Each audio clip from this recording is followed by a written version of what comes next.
Hepiniz hoş geldiniz arkadaşlar. House of Dragon 3. sezon 8. bölüm yani sezon finalinin trailer incelemesi için karşınızdayım. Trailer iyi görünüyor ama trailer'ın neredeyse tamamı Tumbleton Savaşı ile alakalı olduğu için ben görselleri bekliyordum. Şu anda biz dizinin 26. bölümüne geldik. İlk defa bir bölüm öncesinde görsellerin yayınlanmadığını gördüm ben. O yüzden daha çok bugün savaş tarafını konuşacağız. İsterseniz hiç vakit kaybetmeden hemen videomuza geçelim. Biz daha önce benzer farklı açılarını görmüştük ama şehri konum olarak tepeden görüyoruz. Doğrudan tepe açıdan. Doğrudan aslında nehrin kıyısında bir şehir bu. Ya bu da aslında oldukça kanon şekilde ayarlanmış bir durum. Normalde arkasında bir nehir var yine ve biraz daha böyle doğu taraflarına doğru bir tane böyle yüksek bir dağ kapatıyor diğer taraftan gelerek. Yani o kuşatma tarafında bence güzel vermişler ve kısmen de kuşatma açısından avantajlı bir yer yani. Dizimizde de öyle aslında. Çünkü karşı ordunun biz nereden geleceğini biliyoruz. Yani Tumbleton Yeşiller açısından konuşuyorum. Yani gelebilecekleri zaten tek bir yer var. Ama işin diğer tarafta dezavantajlı kısımda kaçacak bir yerin yok yani. En büyük sıkıntı o zaten. Ormond'un şehirdeki kişileri rehin almasının bir sebebi de bu zaten. Mesela bir kulübe gibi bir şey var. Siyahlar doğrudan zaten bu tarafa doğru yerleşecekler. Zaten biz bunun farklı açılarını ve alt taraftan artık yakın çekim açılarını da görüyoruz. Ama tüm bu ihtimallerde bizim konuştuğumuz siyasda sadece ejderhalar devreye girene kadar. Ondan sonrasında zaten kimsenin yapabileceği bir şey yok. Şu anda bizim gördüğümüz kadarıyla durum 2'ye 2 bu konuda. Vermithor ve Karakses var bir tarafta. Silverwing ve Tesserine de diğer tarafta. Tesserine diğerlerine göre çok daha küçük bir ejderha. Zaten hiç şansı yok diğerleri açısından. Silverwing de dünyanın en uysal ejderhası olabilir ve Vermithor'la arası çok iyi. Yani bu ikilinin birbiriyle savaşma ihtimali neredeyse yok gibi bir şey zaten. O yüzden bu yeşillerin bu konudaki tek büyük avantajı Ormond'un o Ulf üzerinden gelen sürpriz faktörü. Yani onun haricinde bir avantajı yok gibi görünüyor. Bir de tabii Cat olayı var. Oradan da ne çıkacağını biz hiç bilmiyoruz. Çünkü Ormond aslında böyle şeylerin peşine düşen bir adam. Siyahların 40 bin civarında ordusu var bizim bildiğimiz kadarıyla. Yeşillerin ise 15 bin civarında. Yani normal savaş tarihi açısından biz düşünürsek savunma ve hücum açısından İkisi de birbirlerine denk sayılabilecek rakamlar. Kale içindeki savunma sayısının en az 3 katı kadar falan adamın yoksa zaten kuşatma yapmamalısın bir kere. Bu kuşatma özelinde de bir sürü sahne var aslında. Önceki trailerlarda biz bunu görmüştük. Siyah ordusunda ama kuşatmaya dair çok bir hazırlık yok gibi. Yani bize hiç göstermediler, hiç görmedik bunu. O yüzden onlar açısından en büyük kozları burada ejderhalar. Ama onu da içerideki sivillerden dolayı ne kadar kullanacaklar veya kullanmak isteyecekler onu göreceğiz. Yeşillerde ise o mancınık atışları vardı bir iki sahnede. Yine böyle farklı dış çekimler vardı. Ve yeşillerin o okçu sahneleri falan zaten çok fazla yer kaplıyordu. Birazdan da değineceğim ona. Eski trailer'da da çok fazla sahne var. Aslında bunlar üzerinde konuşulacak şeyler değil. Zaten hani her şey açık bence. Ekrana da koyarım bunları. Siz de çok net bir şekilde görürsünüz. Bu savaş açısından bence en kritik nokta Ormond'un ne planladığı üzerinden olacak. Yani onun üzerinden konuşmamız lazım. Daeron'un Gwaine ile bir konuşması var.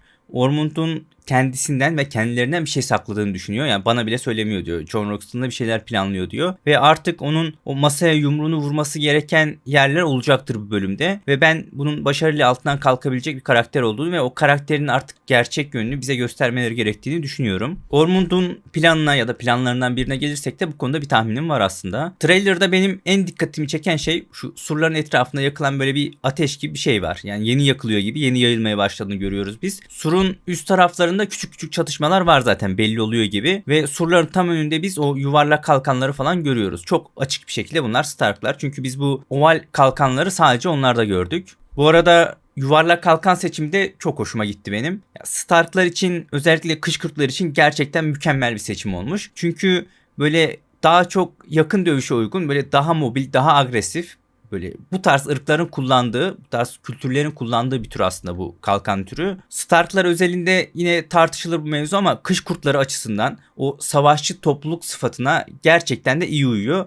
Ve tarz olarak onlara epey yakışıyor bence. Ben o yüzden bu seçimi çok sevdim. Neyse konudan sapmayalım biz. Buraya ateş yakıyorsan zaten birkaç tane ihtimal var. O ateş duvarını kullanabileceğin. Ya doğrudan hücum engellemek, daha doğrusu yavaşlatmak için bunu düşünüyorsundur. Ya da karşı orduyu böyle istediğin yöne kanalize etmek, yönlendirmek için böyle bu tarz bir şey planlıyor olabilirsin. Ya da böyle zaman kazanmak veya işte duman veya kötü kokular tarzı böyle rakibe rahatsızlık falan vermek. Biraz da böyle küçük şeyler üzerinden de düşünebilirsin bunu. Burada ise ilginç tarafı arkadan gelen neredeyse hiç ordu yok. Yani dışarıdaki birini engellemekten ziyade içerideki birini tutmak ve dışarıyla olan o bağlantısını kesmek için kullanılmak istiyor gibi geldi bana. Starklarda siz böyle önce olun, gidin böyle bir deneyin bakalım. Hani açabiliyorsanız bize kapıları falan açın gibi böyle göndermişler gibi. Çünkü hani tüm ordu gözükmüyor burada. Muhtemelen de bu Daemon'un planı olacak. Çünkü Lord Dustin'e kraliçeniz için ölmeye hazır mısınız diye soruyordu o çadırların olduğu yerde, karargahın orada. Ve Oscar Tully'nin bir tepkisi vardı. Böyle bir yüz ifadesi vardı. Yani böyle hiç hoşlanmamış gibiydi. O yüzden bence Daemon ilk saldırı görevini doğrudan Stark'lara veriyor ve siz gidin önden bir deneyin diyor. Zaten yolda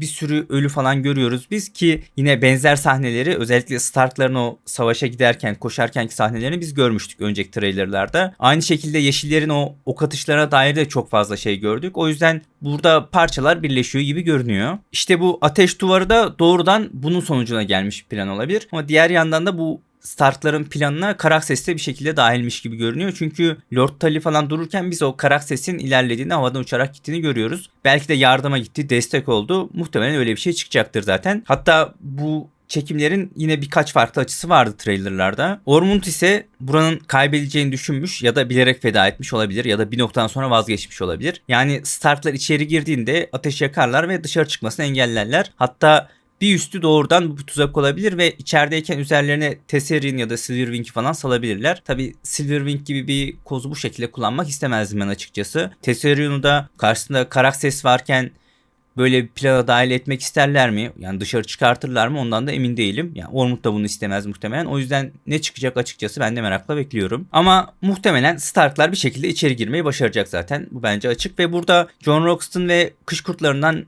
Roddy'nin kapışması olacağına dair o birebir bir sahnesini göreceğinize dair böyle içimde bir his var. Böyle ilk teaser'da diziden aylar önce verdikleri o yayınlanan bir sahne vardı. Arkadan böyle bir ateş geliyordu ve bir kişi kılıcını savuruyordu. Bu miğferinden falan biz zaten bunun doğrudan Hightower askeri olduğunu biliyoruz. Ama aşırı karanlık, hiç belli olmuyor. Herhangi bir Hightower askeri de çıkabilir ki bu daha büyük ihtimal. Ama bu sahne bana o kadar böyle ben Jon Roxton'ım diye bağırıyor ki anlatamam gerçekten. Hançeri falan da benziyor gerçi ama biz benzer hançerleri daha önce de görmüştük birkaç farklı kişide. Yine böyle başka bir sahnede yerden böyle bir kılıç kaldırılma sahnesi vardı. Hatta bunun iki farklı açısı vardı. Ben bunun da Jon Roxton'ın kılıcı olan o Orphan Maker olduğunu düşünüyorum. Yani burada da bence Jon Roxton var. Yani ciddi bir birebir kapışması olacak bence burada. Lord Roddy ile beraber kesin karşılaşacaklar ve böyle çok ciddi ve bence de çok güzel sahne olabilecek. İki böyle denk rakibi birbirine eşleşeceği bir sahne olabilir. Ve tahmin ettiğim gibi çıkarsa ya gerçekten en merak ettiğim kısımlardan birisi bu olabilir. Özetle şöyle bir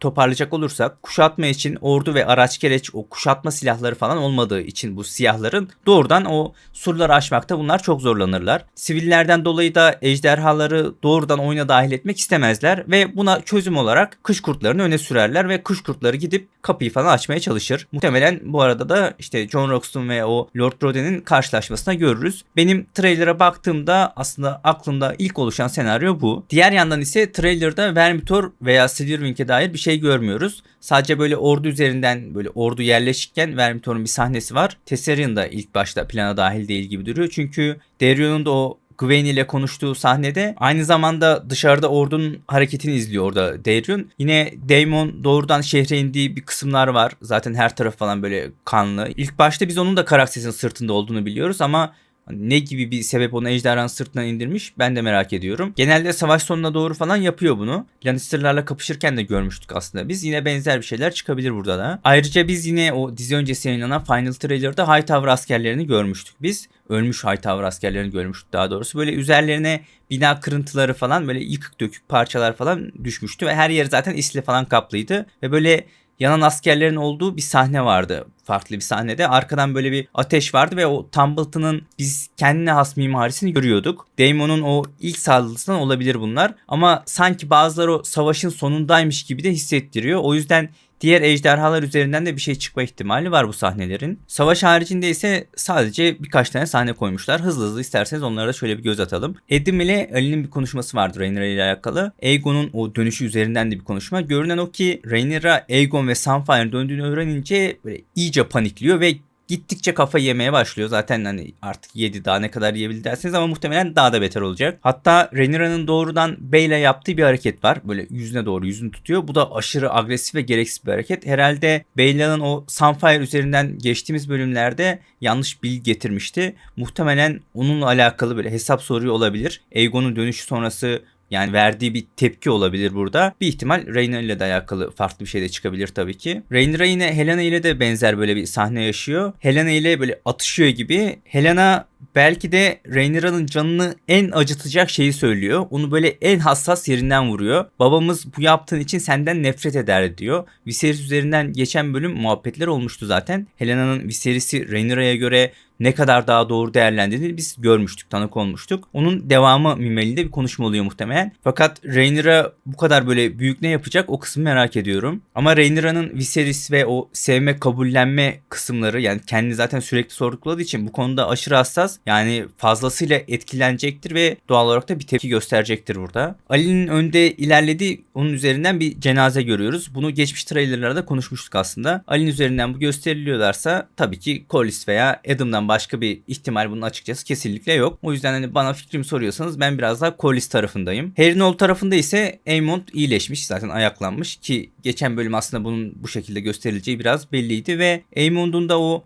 çok şaşırdığı bir şey karşısına çıkıyor. Tabii rüya falan değilse bu. Vhagar mı bu diyeceğim ama 150 metre kanat açıklığına sahip bir ejderhayı da bu şekilde bulmaz diye düşünüyorum. O yüzden aklıma doğrudan Aegon geliyor. Bunu zaten 5. bölümden sonra 6. bölüm trailer'ın incelemesinde olması lazım. Orada da söylemiştim ben. Böyle bir yüzleşme ben uzun bir süredir bekliyorum bu ikili arasında. Aemond'un Aegon'un krallığını kabul ettiği ve Blackfyre'ı çıkartıp al bu senin dediği, bunu sen hak ediyorsun, bu senin hakkın, taht hakkın dediği böyle bir sahne bekliyorum. Daemon'un o Harrenhal'daki sürecine benzer. Burada da geçen sezonki o final bölümde Daemon'un Rhaenyra'yı kabul ettiği gibi Aemond'un da Aegon'u kabul ettiği bir sahne sanki fena olmaz gibi. Çünkü şu yeşillerin arasındaki bu kutuplaşmanın, bu gerilimin biraz artık böyle bir sakinlemesi lazım. Kaç kişiler bunlar şimdi? Alicent var, Aemond var, Aegon var, Daeron var, Ormond var, Gwaine var. Yani 6 tane kafa var burada. 5 farklı burada yeşil ajandası var. Alicent zaten herkesi, her şeyi komple sattı. Kimseyi dinlemiyor.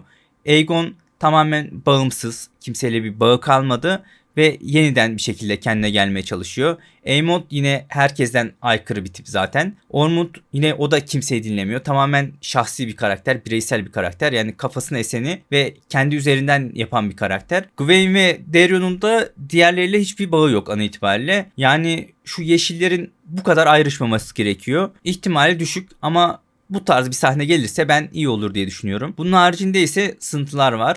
Bu arada gerisi trailer harici spoiler içerebilir. O konuda uyarımı yapayım. Ben açıkçası çok ciddiye almadım sızıntıları. Evet, olabilecek şeyler var. Çok fazla sızıntı. Yani bölüme dair her şey sızdırılmış gibi. Tek metin halinde zaten dolaştı. Yine farklı farklı küçük şeyler de var ama işte yani ihtimali olan yerler var mı? Var sorarsanız. Ama bazı kısımları aşırı saçma. Hiç aklıma yatmayan çok fazla yeri var. O yüzden pek güvenilir bulmadım ben bunları. Yani konuşmayacağım burada bugün. Sadece bir tane şey var, onu konuşacağım bugün. Rhaenyra için bir tane görsel düşmüştü, böyle zırh giydiği. Yani onu Tumbleton Savaşı'nda görecek olabiliriz biz. Yani umarım öyledir. Bunu derhale getirdiler de beni. Aslında buna da gerek yok ama gidip kafasına göre Aegon'a falan saldırmaya kalkacağına gelsin işte ise Tumbleton'da arkada bir yerlerde takılsın. Şu anda Tumbleton'a gelmesi daha iyi kıvamındayım ben. Herhalde en kötü ihtimal düşününce bir şekilde her şey okey haline geliyoruz. Ne şekilde, nasıl katılacak hiçbir fikrim yok açıkçası. Beğenmeyeceğime de eminim ama nasıl bir şey çıkar merak ediyorum. Onu da artık biz bölümde göreceğiz. Benden bugünlük de bu kadardı arkadaşlar. Bu sezon itibariyle son trailer videomuzdu bu. Diğer videolarda görüşmek üzere. Sağlıcakla kalın.